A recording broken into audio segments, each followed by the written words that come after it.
Tutorial है वो होने जा रहा है सी प्लस प्लस के ऊपर, और इसमें हम सीखेंगे basic syntax, how to make a function और बहुत सारे और भी new concept. So without wasting any time let's get started.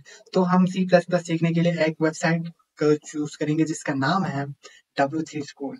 ये ये वेबसाइट, अगर आप कोडिंग में बिगिनर हो तो ये वेबसाइट आपके लिए बहुत हेल्पफुल होने वाली है, और यहाँ से आप बहुत ज्यादा कंसेप्ट सीख सकते हो easily, more efficiently, without doing any course from particular centres like Aptech. और बस आप यहाँ से एक ट्यूटोरियल से आपको पूरा सी प्लस प्लस का बेस्ट समझ में आएगा। तो इतना आपको समझ में आ जाएगा कि आप वहां से आगे लर्निंग आप जितना करना चाहो कर सकते हो। लेकिन जो होता है ना स्टार्टिंग में कि यार मुझे कोडिंग बिल्कुल समझ में नहीं आ रहा, तो मैं आपको बेसिक से सिखाऊंगा, तो आपको सब समझ में आ जाएगा, और आप कोई भी और लैंग्वेज चूज भी कर सकते हैं। पहले आपको एक लैंग्वेज चूज करके उस पे कमांड हासिल करना होगा। तो अगर आपका सी प्लस प्लस आपका फर्स्ट लैंग्वेज है तो बहुत गौर से देखिए, और जो मैं ट्यूटोरियल में करने जा रहा हूँ और जो मैं स्टेप फॉलो करूंगा, आप उन स्टेप को बार बार प्रैक्टिस करें, और होपफुली आप भी मास्टर हो जाओगे सी प्लस प्लस के। तो मैंने भी सी प्लस प्लस एक ही हफ्ते में W3 स्कूल से सीखा है, और मैं डेली बेसिस पे थोड़ा आउटपुट दे रहा था। थोड़े से ट्यूटोरियल्स देखे, थोड़े से खुद से प्रैक्टिस किया, और ये आखिर में ये नतीजा निकला कि अगर आप W3 स्कूल से करते हैं तो आपके लिए बहुत ईजी रहता है, क्योंकि इसमें बहुत डॉक्यूमेंटेशन में सब इजीली आपको क्लियर है कि कैसे इसको यूज करेंगे, कैसे आप इसको समझ सकते हो, और किस तरह से ये सारा चीजें सी प्लस प्लस वर्क करता है। तो हम स्टार्ट करते हैं with the hope of completion of this tutorial within 1-2 hours. So देखते हैं कितने आवर्स तक जाता है, और आप भी stay tuned with me to learn more about C plus plus. So start करते हैं C++ tutorial. Learn C++. C++ is a programming language. एक programming language है जो कि सबको पता। C++ is used to create computer program and is one of the most used language in game development. Game development जो होता है उस फील्ड में C++ को यूज किया जाता है। तो अगर आपको क्लैरिटी नहीं थी कि C++ का मेजर काम क्या होता है, तो C++ असल में गेम बनाने के लिए यूज होता है।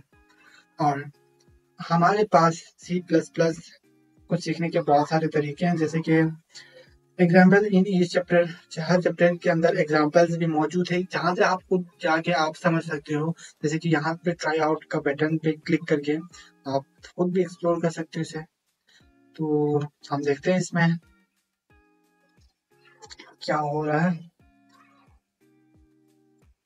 और ये है W3 स्कूल का कंपाइलर, और यहाँ पे आप जो भी कोड लिखते हो वो वर्क करेगा। आपको कोई एक्सटर्नल ऐप की जरूरत नहीं है, आप जितने भी कोडिंग की प्रैक्टिस है वो यहाँ से कर सकते हो।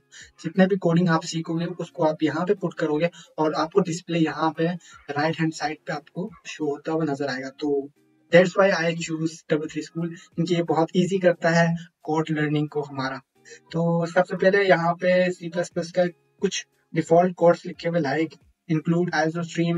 अगर आपको ये सारी चीजें समझ में नहीं आ रहा तो और बोरिंग होने की कोई जरूरत नहीं है, क्योंकि मैं पूरा आपको ये जो हर चीज जो छोटी सी छोटी चीज काम कर रही है और उनका यूज करने का क्यों क्या मकसद है, ये सारा मैं आपको बताऊंगा। जैसे कि इंक्लूड का मतलब होता है C++ में कि किसी चीज को बुलाना, मतलब इंपोर्ट करना। और आईओ स्ट्रीम एक लाइब्रेरी है। लाइब्रेरी मीन्स एक बुकलेट है, आपने कहीं से लिया और आप रेफरेंस देते हो कि Ali is big boy in the class. तो जो अली रेफरेंस जा रहा है ना, तो वो उस बुक के हिसाब से जा रहा है कि उस बुक में जो अली है वो सबसे बड़ा है। तो रेफरेंस मतलब जस्ट लाइक दैट। आगे आपको समझ में आएगा, अभी फिलहाल मैं ओवरव्यू दे रहा हूँ, बाद में हम पूरा हर सिंटैक्स का स्टेप बाय स्टेप उसकी यूजेज और उसको यूज क्यों करते हैं और उसको यूज करने का तरीका आपको बताऊंगा। तो यहाँ पर यूजिंग नेम स्पेस std लिखा गया है। तो हम एक स्टैंडर्ड लाइब्रेरी होता है जिसको हमने शॉर्ट फॉर्म में लिखा है std, और यूजिंग नेम स्पेस है कि हम यहाँ पे यूज कर रहे हैं इस स्टैंडर्ड लाइब्रेरी को किस लिए, ताकि हम सी आउट कर सकें फिलहाल के लिए। लेकिन सी इन और सी आउट जो है वो आईओ स्ट्रीम लाइब्रेरी हमें प्रोवाइड करता है, लेकिन इसका कंसेप्ट जस्ट हमें रिपीटेड सी आउट और सी इन लिखना ना पड़े, इसलिए हम ये using name space std use करते हैं। तो यहाँ पे जितने भी सारे कोड हैं तो उनके मीनिंग्स मैं आपको आगे समझाता जाऊंगा, लेकिन फिलहाल के लिए हमें रिटर्न का मतलब समझना लाजमी है। तो रिटर्न जो होता है, जब हम कोई भी इंड, ये जो इंड लिखा है मैंने, अगर मैं इस कोड को हटा दूं तो ये रिटर्न लिखने की कोई जरूरत नहीं है जस्ट। और ये है एक स्टैंडर्ड सी प्लस प्लस लिखने का तरीका, जो जिसे हम कहते हैं सिंटैक्स। सिंटैक्स मतलब लिखने का तरीका। तो शुरू करते हैं। और यहाँ पे बहुत सारे एक्सरसाइजेस पे और सी प्लस प्लस और जितने भी प्रोग्रामिंग लैंग्वेज है अगर आपने सीखना है सीरियसली, देन आपको सबसे पहले एक्सरसाइज को करना लाजमी है, क्योंकि जब आप एक्सरसाइज करोगे तो आपको बहुत ज्यादा आइडिया हो जाता है कि इस लैंग्वेज से आखिर होता क्या है और इस लैंग्वेज को किस तरह से यूज किया जाता है। तो एक्सरसाइज हम लास्ट में करेंगे, सारा करेंगे लेकिन इसमें इंशाल्लाह। तो यह और शायद एक चीज करने की जरूरत है यहाँ पे, जो कि है स्क्रीन जूम आउट। और इसके साथ साथ हमें यहाँ पे लॉगिन करने की भी जरूरत है। तो आप लॉगिन जब करोगे आपके बहुत ज्यादा डेटा और आपकी परफॉर्मेंस सारा रिकॉर्ड होगा। तो ये बहुत अच्छा तरीका है कि अगर आप कुछ सीखना चाहते हो और उसका रिकॉर्ड आपको बनता जा रहा है, तो आपको ज्यादा आइडिया हो जाएगा कि आपने कितना सीखा और आपको कितने सीखने की जरूरत है। तो मैं यहाँ पे लॉगिन या साइन इन कर रहा हूँ, तो आप भी करिएगा यहाँ पे। और या आपकी मर्जी, आप ना भी करें तब भी आप इस वेबसाइट पे इजी टू फॉलो कर सकते हैं मेरे साथ। तो हो गया शायद। तो यहाँ पे कुछ लिंक आया है तो इंतजार करते हैं। और सी प्लस प्लस की इस ट्यूटोरियल में मैं बिल्कुल बेसिक बेसिक कंसेप्ट मतलब सिंटैक्स क्या होता है, उसको लिखने का तरीका क्या होता है, to how to make a function and how to make projects. Yes, और प्रोजेक्ट भी कैसे बनाते हैं मैं आपको समझा दूंगा। तो देखते हैं आगे, एक्सप्लोर करते हैं क्या होता है। तो यहाँ पे सी प्लस प्लस के ट्यूटोरियल में आ गए और जैसे हम एंड पे पहुंचेंगे यहाँ पे हमें स्टार वन मिलेगा। लेकिन मैंने यहाँ पे थोड़ा सा प्रोग्रेस बढ़ गया जो कि ग्रीन कलर में शो हो रहा है। और जब जब हम स्टार्ट नेक्स्ट स्टेप करते जाएंगे हमारा ये बढ़ता जाएगा और हमें पता चलेगा कि हम कितना सीख चुके हैं और कितना क्लियर हो चुका है हम। तो हम यहाँ से ये यहाँ तक हो गया तो हमने ऊपर से नीचे तक रीड कर लिया है। और हम नेक्स्ट करते हैं, जैसे ही नेक्स्ट हो जा सिमसालाबिन। भाई इट्स नॉट वर्किंग। हाँ, ये मेरा ब्राउजर बहुत स्लो है तो ये बहुत प्रोसेस कर रहा है और टाइम ले रहा है इसके लिए। तो इंट्रोडक्शन की तरफ आते हैं। एनर्जेटिक रहिए क्योंकि कोडिंग में बहुत रिक्वायरमेंट होती है एनर्जेटिक होने की, क्योंकि जब हम एनर्जेटिक होते हैं तब हम बहुत ज्यादा सीख सकते हैं। तो सी प्लस प्लस इंट्रोडक्शन। तो सी प्लस प्लस के इंट्रोडक्शन में हम क्या सीखेंगे कि सी प्लस प्लस है क्या, what is C plus plus. C plus plus is a cross platform language that can be used to create high performance application. C plus plus जो है लैंग्वेज है जो कि क्रॉस जो कि क्या करता है, high performance application. Cross platform language मतलब क्रॉस प्लेटफॉर्म लैंग्वेज मतलब मल्टीपल प्लेटफॉर्म पे ये चल सकता है। मल्टीपल प्लेटफॉर्म लाइक अगर आप कोई ऐप विंडोज के लिए बनाते हो तो विंडोज के ऊपर बनाते हो तो आप उसको किसी और ऑपरेटिंग सिस्टम पे भी यूज कर सकते हो अगर आप चाहो तो वो फीचर भी ऐड कर सकते हो। C plus plus was developed by Bjarne स्ट्रोक। अगर आपको इनको नाम नहीं आ रहा तो दैट्स ओके, क्योंकि हमें रिक्वायर्ड भी नहीं है, हमें बस उनका काम आना चाहिए और उनका जो कंट्रीब्यूशन है कि सी प्लस प्लस को कैसे उसमें सी लैंग्वेज को कैसे उसने एक्सटेंड किया। तो जो सी प्लस प्लस है ना असल में वो सी लैंग्वेज का एक्सटेंशन है, जो कि इस बंदे ने जिसका नाम बहुत मुश्किल है बीजे रेने स्ट्रोक स्ट्रोक, पता नहीं क्या है ये, उसने बनाया था थोड़े से मोर फीचर्स लेने के लिए, लाइक ऑब्जेक्ट ओरिएंटेड प्रोग्रामिंग अगर आपको पता है तो। और अगर आप इसी की वजह से सीख रहे हो तो don't worry, I will cover it bro. C++ give programmer a high level of control over system resources and memories। जो C++ है वो अपने जो यूजर है, जो लैंग्वेज प्रोग्रामर है, उसके लिए फ्री हैंड दे देता है कि कंप्यूटर के मेमोरी और रिसोर्सेज को यूज कर सके, जो कि हम आगे फ्यूचर में डिस्कस करेंगे। अभी ये फिलहाल एक और भी हो जाए कि C++ होता क्या। तो इसके अलावा हमारे पास the language was updated 4 major time. ये लैंग्वेज जो है वो 4 दफा अपडेट हो चुका है, मतलब इसके वर्जन आ चुके हैं 2011 में, 2014 में, 2017 में और 2022 में 20 में। और इसके जो वर्जन है उसके नाम क्या थे, C++11 to 14, 17 और 20। और करंटली जो हमारे पास चल रहा है वो शायद C++23 या 24 हो। तो इससे कोई फर्क नहीं पड़ता, हमें बस सिंटैक्स और उसको यूज करना आना चाहिए। क्योंकि ये अपडेट इसलिए आपको बताया क्योंकि इसमें जो चेंजेस हुए हैं, अगर आप फ्यूचर में अगर आपका वास्ता पड़े तो आपको पता हो कि ये कौन से वर्जन हो सकते हैं। तो वाई यूज C++, यह क्वेश्चन मस्ट है कि हाँ C++ को यूज क्यों किया जाए। C++ is one of the world most popular programming language. C++ can be found in today's operating system, graphical user interfaces, and embedded system. C++ is an object-oriented programming language which gives a clear structure. ये सारे English में लिखे हुए हैं जो कि वो आप खुद से रीड करिएगा। मैं इसका समराइजेशन बता देता हूँ कि ये जो C++ है वो वर्ल्ड मोस्ट पॉपुलर लैंग्वेज है, प्रोग्रामिंग लैंग्वेज है, और ये जो है हर ऑपरेटिंग सिस्टम में इजीली अवेलेबल है और इसीलिए यूज होता है। और जो है C++ किस लिए मशहूर है, क्योंकि वो अपने ऑब्जेक्ट ओरिएंटेड प्रोग्रामिंग की वजह से मशहूर है, क्योंकि इसमें एक फीचर है जो कि ऑब्जेक्ट ओरिएंटेड कहते हैं। तो फ्यूचर में इसको भी हम सही से डिस्कस करेंगे जब हमें ऑब्जेक्ट और क्या बोलते हैं ऑब्जेक्ट के साथ और चीज भी थे, ऑब्जेक्ट और बहुत सारी और भी चीजें हम एक्सप्लोर करेंगे। अभी तो मैं भी भूल गया, बाद में देख लेंगे क्योंकि अभी के लिए हम सिर्फ बेसिक पे जा रहे हैं। C++ is portable and can be used to develop application that can be talk to multiple platforms. C++ से जो भी एप्लीकेशन बनते हैं वो कि मल्टीपल प्लेटफॉर्म पे रन कर सकता है। जैसे कि अगर आप विंडोज पे बनाते हो तो iOS सिस्टम्स पे भी चल सकता है। तो C++ is fun and easy to learn. C++ बहुत मजेदार है अगर आप रियली प्रोग्रामिंग करना चाहते हो तो and C++ is close to C and C sharp. C hash को C शार्प भी पढ़ते हैं। जो C++ है वो C शार्प और C की तरह ही है और जावा की तरह भी है, क्योंकि जस्ट उसका सिंटैक्स थोड़ा डिफरेंट है, बाकी लॉजिक सबका सेम होता है प्रोग्रामिंग लैंग्वेज में। It make it easy for programmer to switch to C++ और वाइस वर्सा। तो अगर आप C++ सीख लोगे तो आप किसी भी और लैंग्वेज को इजीली लर्न कर सकते हो और इजीली शिफ्ट भी हो सकते हो, क्योंकि आपके पास वो नॉलेज होगी कि एक लैंग्वेज कैसे वर्क करता है। तो difference between C and C++, तो इन दोनों में क्या फर्क होता है। C++ was developed as an extension of C। जो कि C++ है वो C का एक्सटेंशन पहले के तौर पे बनाया गया था कि C को एक्सटेंड करके बनाया था।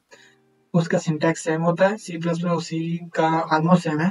और द मेन डिफरेंस क्या है कि C और C++ में C++ क्लास एंड ऑब्जेक्ट को सपोर्ट करता है और C लैंग्वेज नहीं करता। जस्ट इस फीचर की वजह से C++ is different language, is an modified language of C language. So get started. This tutorial will teach you the basic of C++. It is not necessary to have a prior programming experience. और इस tutorial में आपको C++ के सारे basic के बारे में बताया जाएगा। और अगर आपके पास कोई प्रीवियस नॉलेज ना हो प्रोग्रामिंग के हिसाब से तो दैट्स नॉट टू वरी, क्योंकि इसमें पूरा कवर करेंगे हम और सब एक्सप्लोर करेंगे और आपको सब स्टेप बाय स्टेप सिखा देंगे। तो हम नेक्स्ट करते हैं। तो C++ गेटिंग स्टार्ट।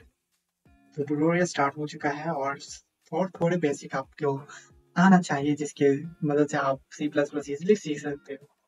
तो to start using C++ you need two things. आपको दो चीज़ें की ज़रूरत है। एक तो text editor like notepad to write C++ code और एक कंपाइलर लाइक GCC। तो ये दोनों अभी के लिए कोई ज़रूरत नहीं है क्योंकि हम यहाँ पे एडिटर यूज़ कर रहे हैं वो जो कि C++ का खुद का है, तो इनकी कोई ज़रूरत नहीं है। मतलब C++ इंस्टॉल IDE फ्यूचर में आपको रिक्वायर्ड हो सकता है, तो उसके मैं रिकमेंडेशन दे दूंगा। लेकिन फिलहाल आपका मकसद क्या होना चाहिए, आपको C++ आए ना कि एडिटर्स आए। एडिटर्स तो कोई भी हिस्सा भी हो सकता है लेकिन लैंग्वेज आपको आना चाहिए। तो ये सारी चीज़ें हम स्किप करते हैं और learn C++ at W3 School. When learning C++ at w3school.com, you can try out it yourself to which you both the code and the result. This will make it easier for you to understand every part as you move forward. तो यहाँ पे आप इस पे click करके easily आप यहाँ पे कोडिंग कर सकते हो और आपको जितने भी सिंटैक्स समझ में आता जाएगा आप यहाँ पे पेस्ट करके उसका रिजल्ट आपको इस राइट हैंड साइड पे शो होगा। तो ये बहुत ईजी तरीका है सी प्लस प्लस सीखने का और कोई से भी प्रोग्रामिंग लैंग्वेज सीखने का। तो चलते हैं सिंटैक्स की तरफ। Syntax, C++ syntax. Let's break up the following code to understand it better. तो ये जितने भी कोड यहाँ पे लिखा हुआ है उसको हम ब्रेक करके जरा समझते हैं।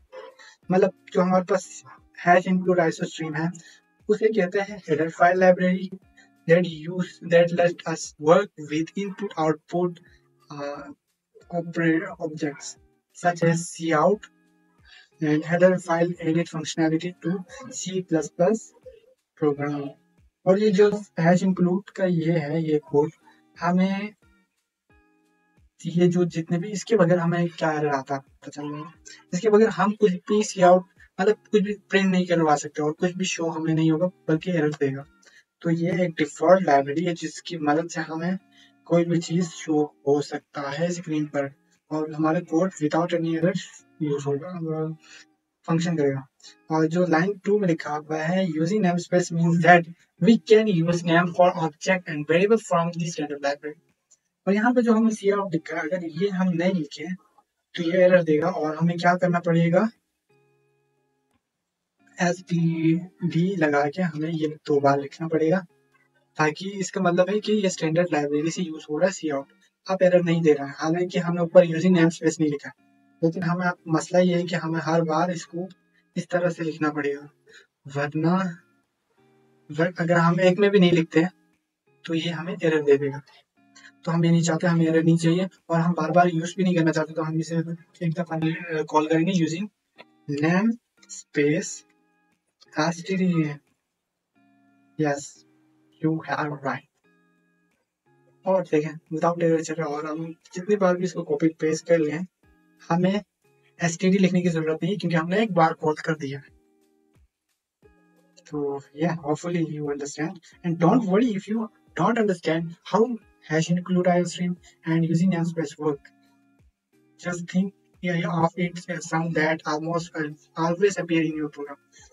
अगर आपको अभी के लिए ये जो ऊपर के 2 लाइन समझ में नहीं आ रहे तो दैट्स ओके क्योंकि आप इस तरह से कंज्यूम कर रहे हैं कि सपोज करें कि ये हर बार जब आप C++ के कोड लिखेंगे तो ये लाजमन आपने लिखना है एक डिफॉल्ट टेक्स्ट की तरह। तो ये लाजमी है। तो हमारे पास जो लाइन 3 है blank line C++ ignore white spaces make the code more readable.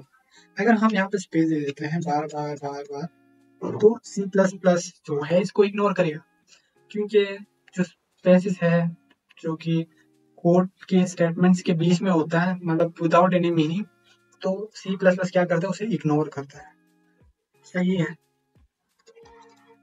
तो ये बहुत इजी मेथड था कि हमें C++ हमारे वाइट स्पेसेस को इग्नोर करता है। और लाइन 4 में क्या है another thing that always appear in C++ program is int main. हम इंट यूज नहीं कर रहे हैं इंट हम बाद में सीखेंगे लेकिन मैन हम यूज कर रहे हैं। तो this called a function any code inside in curly bracket will be executed. ये हमारे पास एक फंक्शन है और इसके बीच में जितने भी चीजें जितने भी कोड हम रन करेंगे वो ही रन होगा उसके अलावा कोई रन नहीं होगा। अगर हम इसको यहाँ पे लिख देते हैं तो ये रन नहीं होगा और ये एरर दे देगा। तो जो भी चीज हम करेंगे हमारे कोडिंग में जितने भी चीजें फंक्शनैलिटी हाँ डालेंगे तो हम मेन वाले फंक्शन के बीच में डालेंगे ताकि हमारा प्रोग्राम सही से रन करे। और सी आउट क्या होता है C out pronounce as C out is an object used together with the insertion operator to output print in। और यहाँ पे जो सी आउट है वो मतलब कंप्यूटर को बोलने के कंप्यूटर को ये बोल रहा है कि राइट स्क्रीन पे लिखो। और ये जो लेस देन का साइन है ना उसको C++ या प्रोग्रामिंग लैंग्वेज में कहते हैं इंसर्शन। और ये दोनों जब हम लिखेंगे उसके बाद कंप्यूटर को पता चलेगा हाँ इसको लिखना है स्क्रीन पे तो हमें लिख के दे देगा। और every C++ statement and with semicolon और हर C++ का स्टेटमेंट जो है वो सेमीकोलन के साथ एंड हो जाएगा। देखो ये स्टेटमेंट है, ये क्लोज हो रहा है, ये क्लोज हो रहा है, ये क्लोज हो रहा है, ये क्लोज हो रहा है, ये भी क्लोज हो रहा है। और remember the compiler ignore white spaces however multiple lines make the code more readable. और हम यहाँ पे जितने भी इन दोनों चीजों के बीच में जितने भी स्पेसेस है वो कंपाइलर क्या करता है, इग्नोर करता है। अगर हम इसको इस तरह रन करें तो वही काम हो रहा है जो स्पेसेस के साथ हो रहा था। तो हम स्पेसेस को क्यों यूज करते हैं, फिर अगले लाइन में क्यों लिखे कोड? तो इसका मकसद ये होता है कि हमारा जो कोड की रीडेबिलिटी होती है ना, समझना, इस तरह करके जब हम लिखते हैं तो मैनर वाइज तो हमें ज्यादा समझ में आता है कि हर स्टेप में हो क्या रहा है। तो रिटर्न जीरो हम नहीं दे रहे, जो कि एंड करता है किसी प्रोग्राम को, रिटर्न जीरो का means. And line 7 do not forget to end the closing curly bracket to actually end the main function। और हर फंक्शन के स्टार्ट में कर्ली ब्रैकेट लगता है, स्टार्टिंग कर्ली ब्रैकेट और क्लोजिंग, और ये दोनों लगाना लाजमी है। और इन दोनों के बीच में जितने भी फंक्शन या जितने भी चीजें हम करेंगे वही एग्जीक्यूट होंगे, मतलब वही रन होंगे। तो यहाँ के लिए इतना ही काफी था, और होपफुली हमने इंट्रोडक्शन और सिंटैक्स सब कंप्लीट कर लिया। तो हम पहले कीवर्ड की तरफ जा रहे हैं, तो जो कि है हमारे पास आउट। तो हम आ रहे हैं सी प्लस प्लस के फर्स्ट कीवर्ड की तरफ, जो है सी आउट। और सी आउट का काम क्या होता है, ये C out object together with this smaller than sign which is called insertions operator is used to output values print tags। जो कि सी आउट का काम क्या होता है, कहीं पे भी कुछ प्रिंट कर देना। मतलब मैं यहाँ पे जितने बार सी आउट लिख रहा हूँ उतनी बार हेलो वर्ल्ड प्रिंट होगा। तो सी आउट का बेसिकली काम यही होता है कि कोई भी चीज प्रिंट करना हमारे वेबसाइट पे या कहीं और जहाँ पे हमें रिक्वायर्ड हो। तो मैं जब यहाँ से दो चीजें कॉपी करता हूँ जिसमें दो अलग चीजें लिखी हैं, like hello world I am learning C plus, I am learning C plus plus. तो या जबकि मैंने दोनों चीजें अलग लाइन में लिखा है, लेकिन फिर भी ये दोनों यहाँ डिस्प्ले में हमारे पास एक ही लाइन में शो हो रहा है। तो इस इश्यू को हम रिजॉल्व करने के लिए हमारे पास और एक सी आउट के साथ और एक कीवर्ड भी लगता है जिसे हम कहते हैं एंडल, एंडल भी कहते हैं, और बैकस्लैश एन। ये दोनों काम में आते हैं। मिसाल के तौर पर अगर हमें न्यू लाइन में करना है तो हम एक बैकस्लैश लगाएंगे और एन लगा देंगे। जब इसको रन करेंगे तो हमारे पास जो अगली लाइन है वो अगली लाइन में ही आएगी भाई। तो इसको जब भी हम जितनी बार यूज करें उतना हमारा लाइन ब्रेक होगा। ये लाइन ब्रेकिंग का काम करता है। तो देखिए दो स्पेसेस आ रहे हैं, मतलब एक स्पेस ने तो इसको नीचे ब्रेक कर दिया, दो लाइन उसमें गैप आ गया, तो हमारे पास तीन हमने एन यूज किया। इसके अलावा अगर आपको एन यूज नहीं करना और आपके पास ऐसा कोई कंडीशन बन जाता है यहाँ पर आप एन यूज नहीं कर सकते, तो आप एंडल भी यूज कर सकते हो। एंडल का भी काम यही होता है कि वो अगले लाइन में भेज देता है जो भी नेक्स्ट आपके पास सी आउट हो या कुछ और डेटा हो तो उसको। तो एंडल का भी यही सीन है कि आप जितनी बार एंडल यूज करोगे वो उतनी बार लाइन ब्रेक करेगा। तो हमारे यहाँ पे जैसे कि एन के साथ हमने किया था, दो दफा ये भी लाइन ब्रेक कर रहा है और एक दफा यहाँ से उसने ब्रेक किया, तो तीन दफा हो रहा है या। और एंडल और एन हमने समझ लिया। और इसी की तरह टी भी है, और टी और बैकस्लैश डबल ब्लैक स्लैश है, और इसके बाद ये भी है। तो ये आप खुद से एक्सप्लोर करिएगा। बाकी मैं समझाने की कोशिश करता हूँ, पर टी को जरा देखते हैं क्योंकि टी बहुत स्पेशल होता है हमारे पास। हमारे एक बहुत ही अच्छे फ्रेंड, उनको बहुत टी अच्छा लगता है, हर चीज में टी चाहिए उन्हें, पीने में, लिखने में और बहुत सारी और चीजें में। तो without wasting any time late explore what is T. जब हम टी को यहाँ पे लिखते हैं तो हमारे पास टी क्या करता है, बहुत ज्यादा गैप दे देता है। तो टी का काम क्या है, यहाँ पे टैब, टैब जो काम करता है, मतलब हमारे पास टैब आप दबाइएगा यहाँ पे, हाँ देखो टैब क्या दे रहा है, स्पेसेस दे रहा है ना, एक को कैलकुलेटेड स्पेसेस दे रहा है। तो टी का भी काम यही होता है कि कैलकुलेटेड स्पेस, और ये आपको कोडिंग में बहुत यूजफुल होगा जब आप मल्टी टास्किंग कर रहे होंगे या बहुत सारा कोड आपके पास होगा। तो सेपरेशन के लिए टी यूज करते हैं आउटपुट के, जैसे कि यहाँ पे अगर मुझे थोड़ा सेपरेशन चाहिए तो मैं सिंपली टी लिख दूंगा तो वो सेपरेशन दे देगा। हाउएवर मैं यहाँ पे स्पेसेस भी यूज कर सकता हूँ, लेकिन वो एक अच्छा नहीं समझा जाता कोडिंग की लैंग्वेज में।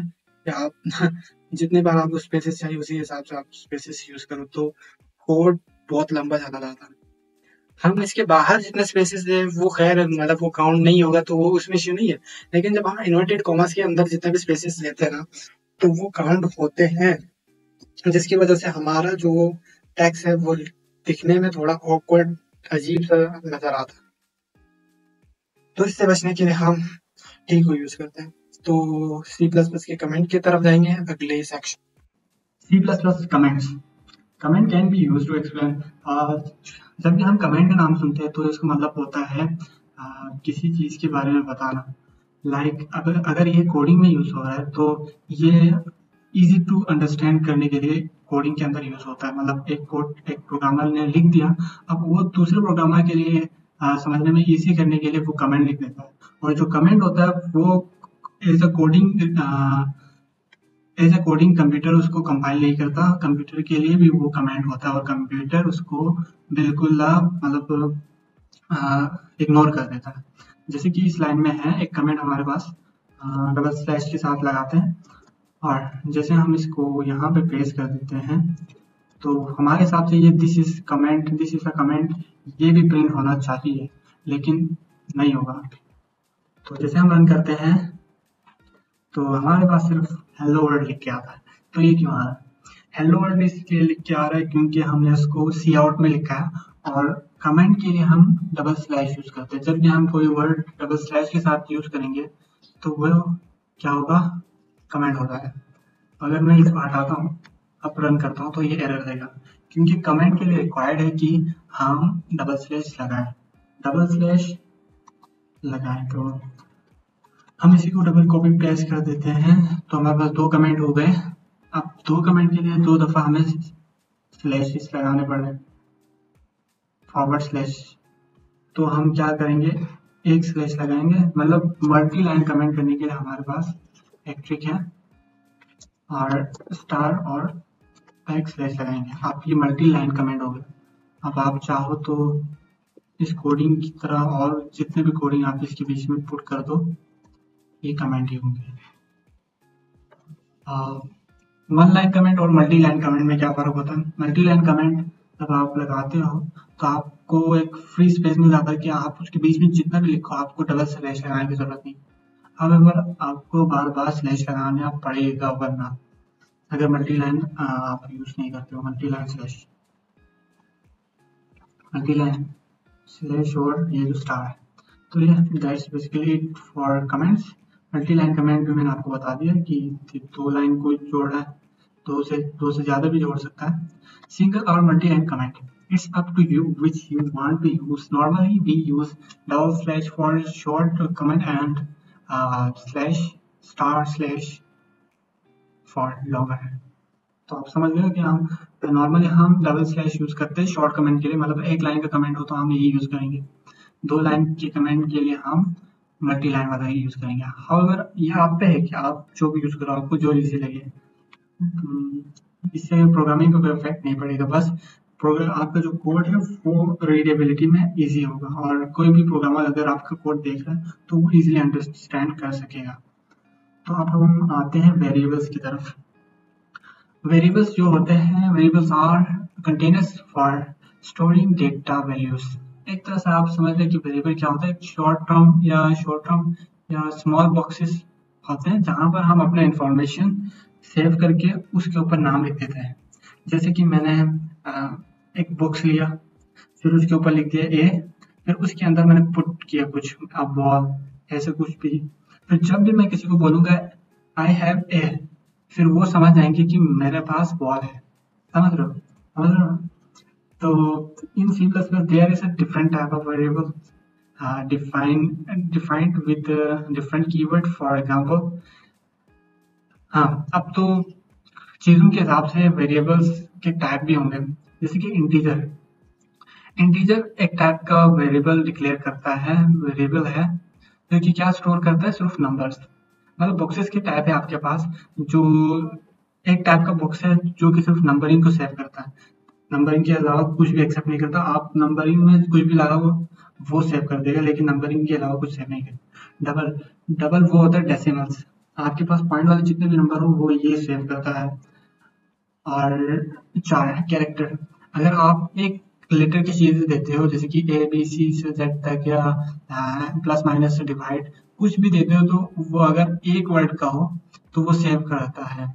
और इसमें लेंथ डिक्लेयर होता है कि वन ही है। चार में डिफॉल्ट वन ही होता है, लेकिन आगे फ्यूचर में आपके पास ऐसे ऑप्शन आएंगे कि आप चार की वैल्यूज बढ़ा सको, मतलब चार के अंदर आप मल्टीपल टेक्स्ट भी सेव कर सकोगे, जो कि फिक्स होता है।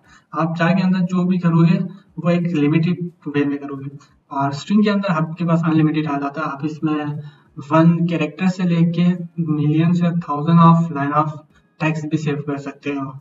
और बुलियन क्या होता है? Boolean store with two states, true और फॉल्स। बुलियन एक तरह का ट्रू एंड फॉल्स है, मतलब आप बुलियन में जो भी दो चीजें ही रख सकते हो, एक ट्रू या एक फॉल्स। तो डिक्लेयरिंग क्रिएटिंग वेरिएबल, तो जैसे हमने बात की थी, हमारे पास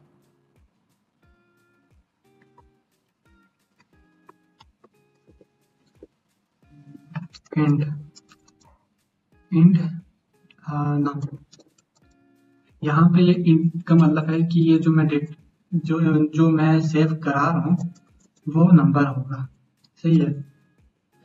सी आउट करते हैं। अब सी आउट करने के बाद जब हमारे पास वेरिएबल डिक्लेयर हो ना, तो उसे इन्वर्टेड कॉमास में नहीं लिखते, इन्वर्टेड कोटेशन मार्क्स में नहीं लिखते, आई थिंक। तो जब हम इसको रन करेंगे तो हमारे पास होपफुली 1 2 3 लिख के आना चाहिए। हाँ 1 2 3 लिख के आ रहा है, जो कि ग्रेट बात है। अब उसके बाद अगर हम यहाँ पे इसी को इन्वर्टेड कॉमास में लिख देते हैं, दिस विल नॉट वर्क। या जी दे रहा है, जी भी आंसर दे रहा है, मतलब जो हमने लिखा वो नहीं दे रहा, तो मतलब ये गलत है। तो इस तरह से लिखना आपको मुश्किल में डाल सकता है। अब होता है, मैंने बात की थी चार की, चार न्यू चार। अब चार के अंदर मैंने बोला था कि one letter two letter save होता है, वन कर दिया। चार ये दूसरा बात है, जैसे ही से पुट करते हैं हम, हमारे पास कुछ क्वेश्चन मार्क आ रहा है, ये गलत है। इसको सिंगल कोटेशन मार्क्स में लिखते हैं। देखा, अगर मैं यहाँ पे 1 2 लिख देता हूँ, ये वन ही उठाएगा क्योंकि इसका लिमिट अभी फिक्स ही है, वन ही उठाएगा। वन मतलब लास्ट वाला डिजिट उठाएगा, अभी हमारे केस में 2 है, अब 3 है, अब ये 3 उठाएगा। तो इसके अंदर असल में आप जो भी रखना चाहो वो ये सेव कर देता है।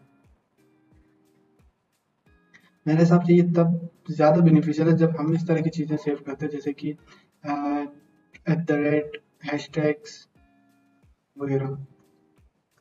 जबकि एक स्ट्रिंग टाइप का भी हमने पढ़ा था, स्ट्रिंग में के अंदर लाइन और इसके अंदर बहुत सारी चीज़ें हम सेव कर सकते हैं। इसको डबल इन्वर्टेड कॉमास में हम लिखेंगे।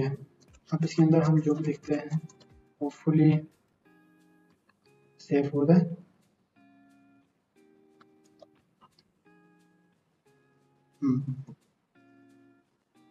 देखें ये पूरा सेव हो गया, मतलब आप इसको मल्टी लाइन के लिए भी यूज कर सकते हो। मल्टी लाइन मतलब इसके अंदर आप बहुत सारे डेटा सेव कर सकते हैं स्ट्रिंग के अंदर बनिस्बत ये चार के अंदर। तो यहाँ पे डिफॉल्ट कुछ लिखे हैं, तो हम इसमें पुट करके चेक करते हैं हाउ इज इट वर्किंग। जैसे हम इसको रन करेंगे तो कुछ भी डिस्प्ले नहीं होगा क्योंकि हम सी आउट कुछ भी नहीं कर रहे। सी आउट कर देते हैं पहले, सी आउट में हम नाम लिख देते हैं, फिर हमें पता है एंडल के लिए एंडल क्या रहता है, अगले लाइन में शिफ्ट करते चीज़ों को। हम नाम लिखेंगे माई फ्लोट, हम लिखेंगे my letter, my text, my boolean. तो जितने भी डेटा टाइप्स थे सबको मैंने डिक्लेयर करके यहाँ पे लिख दिया। तो देखते हैं होपफुली हमारे पास जो ये लिखा हुआ है यहाँ पे वैल्यूज वही रिजल्ट में आएगा। लेकिन यहाँ पे एक इशू शो कर रहा है कि ये मैन नहीं चला रहा। मैन के साथ क्या इशू होंगे, तो हम यहाँ पे इंट भी लिखते हैं क्योंकि कभी कभार हमारे पास मैन में वो लिखना भी जरूरी होता है। मैन के साथ इंट, इंट का मतलब हमें पता है कि ये जो फंक्शन है हमें नंबर रिटर्न करेगा। तो यहाँ पे अच्छा सॉरी, इसकी कोई रिक्वायरमेंट नहीं थी, हमने बस यहाँ पे वन मारा है। यहाँ पे नम कहीं पे नहीं है, तो माई नम लिखा हुआ मैंने, इसलिए उसने एरर दिखाया था। तो आप भी देख के वेरिएबल्स बनाए और उनका नाम सही से डिक्लेयर करिएगा। तो हमारे पास पहले जो इंट माई नम है वो एक नंबर है, और इंट लिख के जब भी हम कोई वेरिएबल डिक्लेयर करेंगे वो नंबर सेव करेगा। फ्लोट हमेशा हमारे पास पॉइंट्स में नंबर सेव कर रहे होंगे, और हमारे पास चार जो है वो कैरेक्टर मतलब ए बी सी डी, आप जो भी सेव करना चाहो एक वर्ड सेव कर सकते हो, एक वर्ड सिर्फ एक अल्फाबेट, अल्फाबेट समझ लो या एक कैरेक्टर, कैरेक्टर एक ही चीज को बोलते हैं। और हेलो, तो स्ट्रिंग हेलो को सेव कर रहा है, मतलब इसके अंदर मल्टीपल कैरेक्टर आ रहे हैं। जैसे कि अगर मैं स्ट्रिंग को कॉपी करूं और यहाँ पे पेस्ट कर दूं तो ये ओ ही सेव करेगा और ओ ही डिस्प्ले करेगा, क्योंकि इसके अंदर एक ही चीज सेव होता है। अब क्लास में हमारे पास जो है माई नम, माई नम दो दफा आई है क्या, बुलियन, बुलियन के अंदर हमने ट्रू सेव किया तो वो 1 दिखा रहा है। अगर हम इसमें फॉल्स लिखते हैं तो वो 0 दिखाएगा। अभी के लिए आपको अगर कुछ भी डेटा टाइप में कुछ भी समझ में नहीं आ रहा तो दैट्स नॉट द प्रॉब्लम। आगे मैं आपको इनकी यूजेज इन प्रॉपर वे आपको समझाऊंगा ताकि आप इनको खुद से फ्रीली यूज कर सको। तो फिलहाल के लिए just watch the tutorial with me and try to understand the logic behind these variable and declaring these variable. So to display हमारे पास हाँ ये एक चीज है,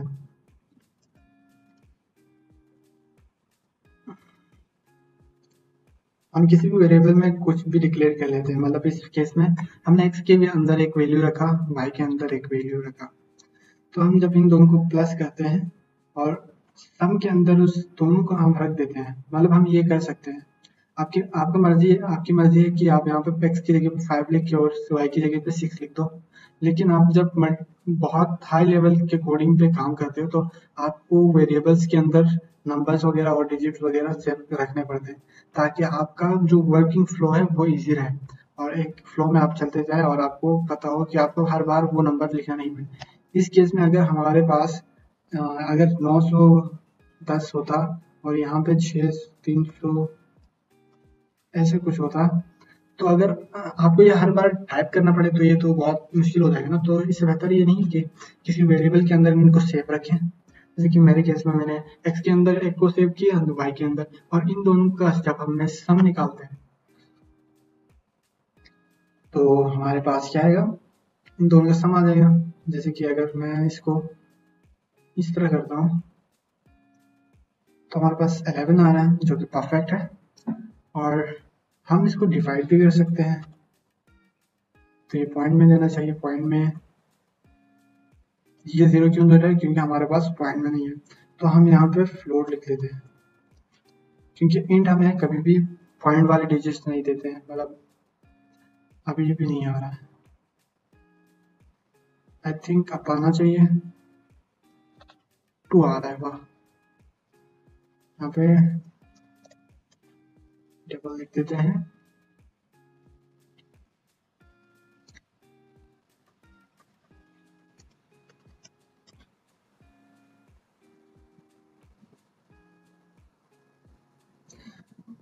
चलिए, तो अभी के लिए हमारे पास बस यही आंसर आ रहा है काफी, कि ज्यादा कंफ्यूजन ना हो जाए।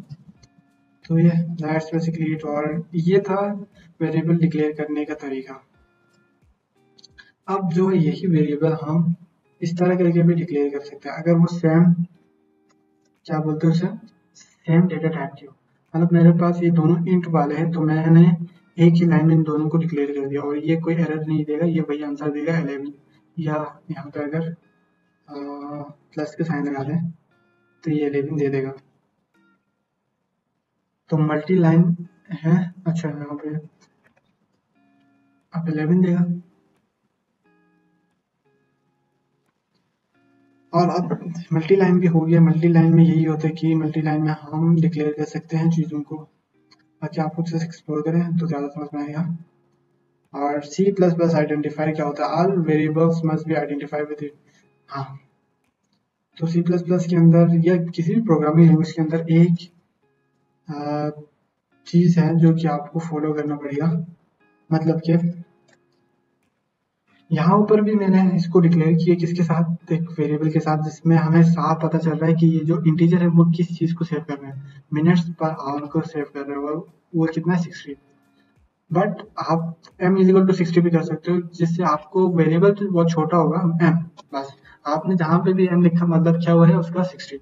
लेकिन प्रोग्रामिंग के अंदर आप जब m यूज करोगे, सिर्फ मतलब ऐसे वर्ड यूज करोगे जिसका कोई मतलब बेसिकली बनता नहीं है, वो मतलब आपको कोई सेंस नहीं दे रहा। एम से वैसे कोई लोग मिनट भी ले सकते हैं, मिनट पर आवर उनको आइडिया नहीं होगा। तो ये जो ऊपर लिखा हुआ है ना मिनट्स पर आवर, इसको परफेक्ट माना जाता है अगर आपको अपने वेरिएबल्स दूसरों को भी समझाना है।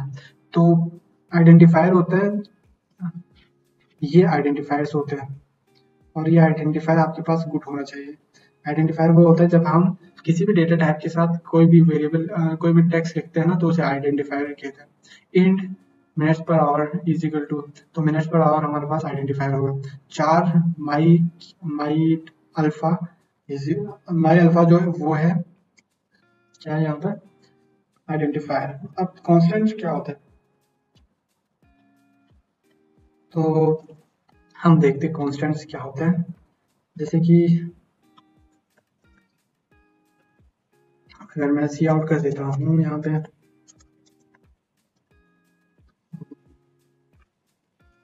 तो हमारे पास जो सी आउट होगा वो 60 होगा।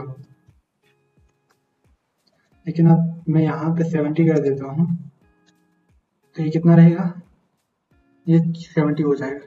लेकिन एक कांस्टेंट का वेरिएबल है, जब हम इसको यूज करते हैं तो वो फिक्स हो जाता है। अगर आपको कोई भी वेरिएबल अगर फिक्स करवाना हो, तो फिक्स का मतलब ये है कि आप ये नीचे वाला लाइन ना वो एरर देगा, क्योंकि अब इसका वेरिएबल चेंज, इसका वैल्यू चेंज नहीं हो सकता। जब भी हम कॉन्स्ट लिख के कोई भी वेरिएबल डिक्लेयर कर देते हैं, कॉन्स्ट हो गया, चार भी यूज कर सकते हैं, उसी हिसाब से यहाँ पे डेटा टाइप भी चेंज होगा। तो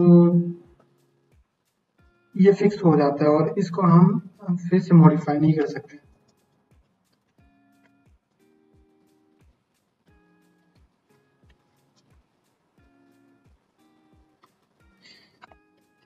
जैसे कि अगर हम यहाँ पे मॉडिफाई कर रहे हैं, जैसे कि 16 लिखा, तो ये एरर देगा।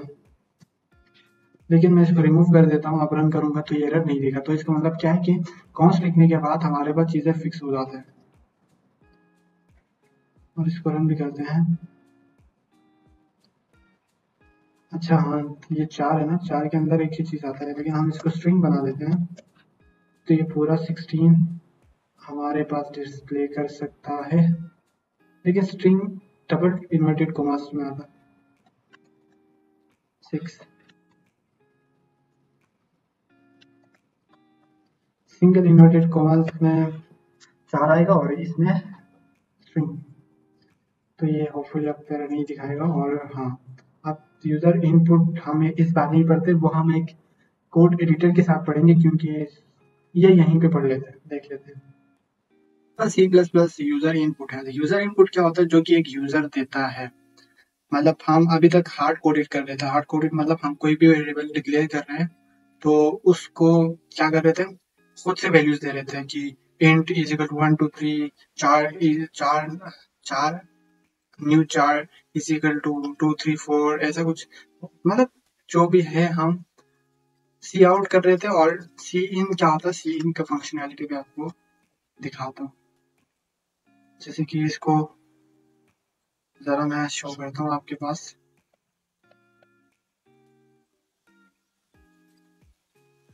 इसको क्लोज कर देते हैं, इसको डिफॉल्ट कर देते हैं। हाँ, तो देखिए हमारे पास जब हम इंट लिखते थे इंट के साथ जो वेरिएबल लिखते थे उसके अंदर ऑलरेडी हम वैल्यूज पुट करते थे। लेकिन अब हम ऐसा नहीं करेंगे, बल्कि हम ये जो वैल्यूज है ना, वो अब जो यूजर होगा ना आपके एप्लीकेशन का, वो दे सकेगा। मतलब टाइप अ नंबर लिख के आएगा उसके लिए एक मैसेज प्रॉम्प्ट, तो वो अगर यहाँ पर 10 लिख देता है तो आंसर में क्या दिखा रहा है, यूर नंबर इज 10। अब अगर ये हर बार चेंज होगा, अगर हम और एक दफा इसको चेंज कर देते हैं 21, तो नीचे आंसर 21 देगा, क्योंकि यहाँ पे देखें एक्स लिखा हुआ है। और अगर हम इस लाइन को रिमूव कर देते हैं और अगर यहाँ पे हम 1 2 3 वो कर देते हैं, तो ये नहीं करेगा, क्योंकि मैंने थोड़ी चेंजेस किया हुआ यहाँ पे। तो बेसिकली इसका मतलब यही था कि ये इसका मतलब CHIR 4 भी कर सकते हैं, और हम इसको जब 1 2 देंगे तो 1 2 देगा। हालांकि ये 4 इसको एक्सेप्ट नहीं कर रहा है, लेकिन ये कोड एडिटर में सही से फंक्शन करता है। यहाँ पे CN का फंक्शन सही से नहीं करता W3 स्कूल के वेबसाइट। बाकी आप कोड एडिटर में जब करोगे तो आपको ये बहुत इजीली समझ में आएगा कि इसको कैसे यूज करते हैं। होपफुली सीन आपको समझ में आ गया होगा। और सीन के लिए जब हम सी आउट करते हैं तो हम इंसर्शन यूज करते हैं, जब हम सीन करते हैं तो एक्सर्शन यूज करते हैं। एक्सर्शन का मतलब है कि इसमें वैल्यूज दो हम बोले, लेकिन सी आउट में होता है कि मेरे पास वैल्यू है, इसको डिस्प्ले करो। बस इतना सा लॉजिक है इसमें। तो अब हमारे पास जो डेटा टाइप है उसका सेक्शन आ चुका है। और डेटा टाइप्स में क्या होता है, क्योंकि हम पहले भी एक्सप्लोर कर चुके हैं कि इसमें किसी भी प्रोग्रामिंग लैंग्वेज में 4 टाइप्स के डेटा टाइप्स होते हैं। एक इंट होता है, इंट मतलब जिसमें नंबर सेव हो सके, चार जिसमें कैरेक्टर और बुलियन और स्ट्रिंग होता है। तो इन सब का अलग परफॉर्मेंस होता है, अलग मतलब हर अलग डेटा टाइप के लिए अलग कैरेक्टर या अलग वो यूज होता है। मतलब डेटा टाइप के हिसाब से हमारे को वेरिएबल यूज होते हैं, as explain in the variable chapter. हमने वैसे वेरिएबल के चैप्टर में इसको एक्सप्लोर कर लिया है, बाकी आप खुद से इसको पढ़ सकते हो, और इसमें और समझाने वाली कोई चीज़ है नहीं, ये बहुत ईजी चीज़ है। और इसमें यही बता रहे कि इस नंबर के अंदर इंट के अंदर इंटीजर है, इंट का फुल फॉर्म इंटीजर होता है, और उसके अंदर कोई भी नंबर हम सेव कर सकते हैं। और डबल के अंदर डेसिमल्स नंबर सेव कर सकते हैं। बुलियन के अंदर ट्रू एंड फॉल्स होता है, जो कि हमें पता है। अगर हम इस कोड को यहाँ से पुट करके यहाँ पे पेस्ट कर देते हैं, तो फर्स्ट लाइन ऑफ कोड में क्या लिखा हुआ है, is code fun true, is fish tasty false. True and false लिखा हुआ, सही है। और नीचे इन दोनों को सी आउट किया, मतलब इन दोनों को प्रिंट किया, तो हमारे पास ऊपर वाला आंसर क्या देगा, ट्रू वाला 1 देगा, नीचे वाला फॉल्स देगा। तो हैंडल नहीं लगाया हुआ है तो दोनों साथ में आएंगे मेरे हिसाब से। हम हैंडल लगा देते हैं, जैसे हैंडल लगाएंगे एक ऊपर एक नीचे आएगा, और इससे हमें क्लियर हो जाएगा कि ऊपर वाला ट्रू है, नीचे वाला फॉल्स। और ट्रू के लिए नंबरिंग शो होता है, क्योंकि हमारे पास जितने भी कोडिंग है वो बाइनरी नंबर में होता है, 1 और 0 के हिसाब से। अगर ट्रू हो तो 1 शो करता है, फॉल्स है तो वो 0 शो करता है। तो ये था बुलियन। अब कैरेक्टर की तरफ जाते हैं। कैरेक्टर भी मैंने डिफाइन कर दिया कि सिंगल कोटेशन मार्क्स में लिखते हैं, और ये भी मल्टी लाइन हम डिक्लेयर कर सकते हैं कैरेक्टर्स को भी। जैसे इसको यूं करेंगे तो हमारे पास हैंडल के बगैर नहीं यूज करिएगा, अभी एबीसी दिखा रहा है, क्योंकि एबीसी की वैल्यूज है। यहाँ पे इसको बोलते हैं एस की वैल्यूज, ये हम बाद में एक्सप्लोर करेंगे एस की वैल्यूज है क्या, क्योंकि एक बहुत इंटरेस्टिंग चीज है। केबीसी किसी ने देखा है तो बहुत अच्छी चीज है। हाँ, यहाँ पे लिखा हुआ है a list of all ASCII value can be found in the ASCII table reference. ASCII तरफ हम बाद में जाएंगे, अभी फिलहाल सारे ऑपरेटर और सारे डेटा टाइप्स वगैरह को हम जस्ट एक्सप्लोर करते जा रहे हैं ताकि सबको समझ में आ जाए। तो स्ट्रिंग टाइप, स्ट्रिंग के अंदर मैंने पहले ही कह दिया था कि इसमें टेक्स्ट सेव होता है, बहुत बड़े सेंटेंस भी सेव हो सकते हैं, छोटा एक वर्ड भी सेम हो सकता है। तो स्ट्रिंग ये करता है, स्ट्रिंग का काम ही ये है। तो हम, हाँ, बस डेटा टाइप्स खत्म हो गए, अब ऑपरेटर्स की तरफ आते हैं। ऑपरेटर इससे थोड़ा डिफरेंट है। और ऑपरेटर्स के अंदर क्या होता है, operators are use to perform operation on variable and values. Operator जो है कि वो ऑपरेशन परफॉर्म करने के, मतलब plus minus divide multiply and module निकालने के लिए यूज होता है। तो यहाँ पे पहले लाइन में हमारे पास एक ऑपरेशन हो रहा है जिसका नाम है एडिशन। और एडिशन इसको बोलते हैं ऑपरेटर। जो एडिशन का सैंपल है ना प्लस का, इसको कोडिंग की जबान में ऑपरेटर कहते हैं। और जो दोनों ये दोनों कॉल कैलकुलेट हो रहे हैं ना, तो इन दोनों को हम कहेंगे ऑपरेंड्स। और यहाँ पे इसको जरा हम चेक करते हैं। और सी आउट हमारे पास, सी आउट करेंगे। सी आउट क्या करेंगे, किसी को आइडिया, जल्दी कमेंट करें। हम करेंगे, और टाइम नहीं है हमारे पास। तो सम को जैसे ही हम यहाँ पे करेंगे तो एरर देगा, क्योंकि सम 1 है हमारे पास और एंड सम 2 भी हमारे पास और सम 3 है। जैसे हम इनको रन करते हैं तो हमारे पास 150, 400 और 800। आपको पता चल रहा होगा कि पहले सम के अंदर 100 और 50 प्लस हो रहे, तो हमारे पास डेफिनेटली सम 1 के अंदर आंसर आएगा 150। और सम 2 के अंदर सम 1 प्लस 250 हो रहा है, तो 150 प्लस 250 400 डेफिनेटली। और सम 3 के अंदर सम 2 प्लस सम 2, दो दफा सम 2 को प्लस किया जा रहा है, तो हमारे पास आंसर डेफिनेटली क्या बनेगा। हम्म, हमारे पास आंसर डेफिनेटली 800 बनेगा। और ये बेसिकली। और हमारे पास बहुत टाइप के ऑपरेटर्स है, जैसे arithmetic operators, assignment operators, comparison operators, logical operator और बिटवाइज ऑपरेटर्स, जिसको हम फर्दर एक्सप्लोर करेंगे। हाउएवर आप खुद भी एक्सप्लोर करिएगा, क्योंकि मैं इसमें बस आपको इतना बता रहा हूँ कि जिससे आपको कोडिंग करने में इजी हो, मतलब कोडिंग का जो स्टार्टअप होता है ना वो लेने में इजी रहे। बाकी ट्राई और एफर्ट आपने खुद पुट करना है। मैं आपकी जगह पे प्रैक्टिस तो नहीं कर सकता, उस दिन मेरे ही कोडिंग लेवल अच्छा हो रहा है। तो ये था अर्थमेटिक ऑपरेटर, जिसमें क्या होता है प्लस माइनस डिवाइड मल्टीप्लाई।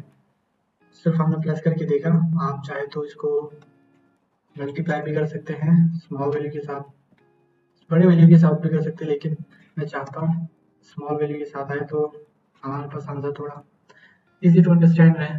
पहले में 200 आएगा है, पहले में 500, क्योंकि 100 मल्टीप्लाई बाई 5, फिर उसी को 2 से मल्टीप्लाई कर रहे तो 1000, फिर उसी को 2000। सिंपल। मल्टीप्लाई भी कर सकते हैं आप, डिवाइड भी कर सकते हैं। और इन सबको कहते हैं arithmetic operators in C plus plus. और असाइनमेंट ऑपरेटर होता है हमारे पास। असाइनमेंट ऑपरेटर होता है जो कि हम, ये सारे असाइनमेंट ऑपरेटर्स कहलाते हैं। जैसे कि ये मैंने लिखा हुआ है, ये अभी मैं यहाँ पे अगर प्लस यहाँ पे लगा दूँ तो ये क्या करेगा, सम 3 प्लस सम 2, ये सम 2 डिक्लेयर नहीं है।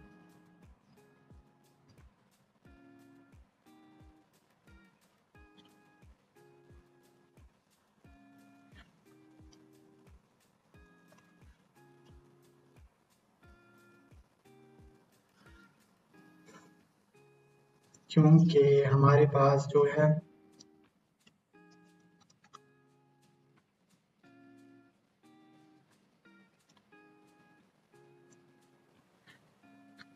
सम 3 आप पे चलेगा। तो यहाँ पे हो क्या रहा है कि सम हमारे पास सम 2, हमारे पास सम 3 हमारे पास क्या आ रहा था 2000 ना, लेकिन अभी 2500 आ रहा है क्योंकि हमने इसको प्लस किया। और प्लस करने का तरीका भी ये है, मतलब अगर आप कोड को लंबी नहीं करना चाहते हो, सम 3 प्लस इस तरह करो तब भी आपके पास 2500 आंसर आएंगे। और अगर आप उसको शॉर्ट हैंड इस तरीके से लिखते हो तब भी आपके पास आएंगे। और ये सारा मल्टीप्लाई के साथ भी काम करता है, डिवाइड के साथ भी काम करता है। मतलब असाइनमेंट ऑपरेटर्स ये होता है कि इज इक्वल टू से पहले आप कुछ परफॉर्म करते हो और उससे वो बता देते हो। आप दूसरे चीज़ों को भी एक्सप्लोर कर सकते हो, लेकिन फ़िलहाल मैंने यही एक्सप्लोर किया है। तो ज़रा हम इसको ये करके चेक करते हैं इसका होगा क्या। तो I I don't think anything is happening, but in future हम इसको भी एक्सप्लोर करें, हम सब चीज़ों को एक्सप्लोर करेंगे। अभी तक अगर आप फिर भी कंफ्यूज हो तो नॉट वरी, क्योंकि लास्ट में जो हमारे पास है ना वो एक्सरसाइज है। एक्सरसाइज के अंदर बहुत बेसिक क्वेश्चन है और उससे एडवांस क्वेश्चन भी है। तो आप जब एक्सरसाइज करोगे ना मेरे साथ, तो आपको मैं गारंटी से बोल सकता हूँ आपको सी प्लस प्लस 70-80% समझ में आ जाएगा। मतलब ऐसे एक्सरसाइज करने के बाद तो आप यूज़ कर सकोगे सी प्लस प्लस उसको फ्री, क्योंकि आपकी लॉजिक बिल्डिंग वहाँ से हो जाएगी। और ये सारे इसलिए हम एक्सप्लोर कर रहे हैं ताकि आपको आगे जो एक्सरसाइज में वो इजी रहे। तो थोड़ा फोकस करके साथ में एक्सप्लोर कर रहे हैं हम। तो कंपैरिजन ऑपरेटर होते हैं, हम क्या करते हैं कंपेयर करते हैं। जैसे कि अगर तो अब हमारे पास एक कंपैरिजन ऑपरेटर और इसके अंदर जो है होता क्या है। कंपैरिजन ऑपरेटर बेसिकली ये काम करता है, जब हम कोई भी चीज़ पुट करते हैं और उसको कंपेयर करते हैं। देखिए मैं यहाँ पे x को 5 ले रहा हूँ और y को 3, और जब हम x is greater than y जो कि कंपेयर कर रहा है कि x ग्रेटर है y से, तो अगर ये स्टेटमेंट सही है तो हमारे पास 1 लिख के आएगा आउटपुट में, सी आउट में, वरना 0। Is it true? Is it true? Is it true? और कंपैरिजन में हम इस तरह से नहीं कर सकते, हम एक इज इक्वल टू नहीं लगा सकते, क्योंकि एक इज इक्वल टू लगाएगा तो वो कुछ एरर देगा, कुछ ना कुछ दे देगा। और हम ये लगा सकते हैं, इसका मतलब है x is not equal to y. क्या ये सही है? हाँ ये सही है। तो हमारे पास क्या देगा? 1 देगा। अगर ये फॉल्स हुआ, मतलब मैं बोलूँ एक्स और वाई बिल्कुल इक्वल है, तो डबल इक्वल आता है, इसका मतलब है एक्स और वाई बिल्कुल सेम है। तो क्या ये स्टेटमेंट सही होगी? नहीं होगी। और हमारे पास जो सी आउट में रिजल्ट आएगा वो 0 आएगा। यस। और देख सकते हैं आप, इक्वल के लिए डबल इक्वल टू लगाते हैं, नॉट इक्वल के लिए exclamation plus equal, greater than sign, smaller than sign, greater than और इक्वल टू साइन, और स्मॉलर देन और equal to sign. And you will learn much more about comparison operator and how to use them in our latest chapter. आप आगे chapters में explore करेंगे comparison operator। तो C++ logical operator, logical operator क्या होता है? मतलब एंड हो गया, और हो गया, और ये। अगर आपने एसक्यूएल का वो ट्यूटोरियल देखा तो उसके अंदर मैंने ये सारी चीजें एक्सप्लोर की है, एंड और ऑपरेटर। लेकिन वहां पे ये साइन नहीं था, वहां पे हम सिंपली एंड लिखते थे और लिखते थे, लेकिन यहाँ पे साइन लिखेंगे। You will learn more about true and false value in the later chapter. हाँ, यहाँ पे अगर हम यहाँ पे लिखते हैं और x is equal to y, और ये हो या x is greater than y, तो हमारे पास क्या देगा ये? अगर इन दोनों में से एक भी कंडीशन ट्रू हो जाता है ना, तो ये हमें 1 दे देगा। अगर दोनों ही फॉल्स है तो वो 0 देगा। अगर मैं यहाँ पे भी ये लगा देता हूँ तो ये हमें क्या देगा? फॉल्स। देखा?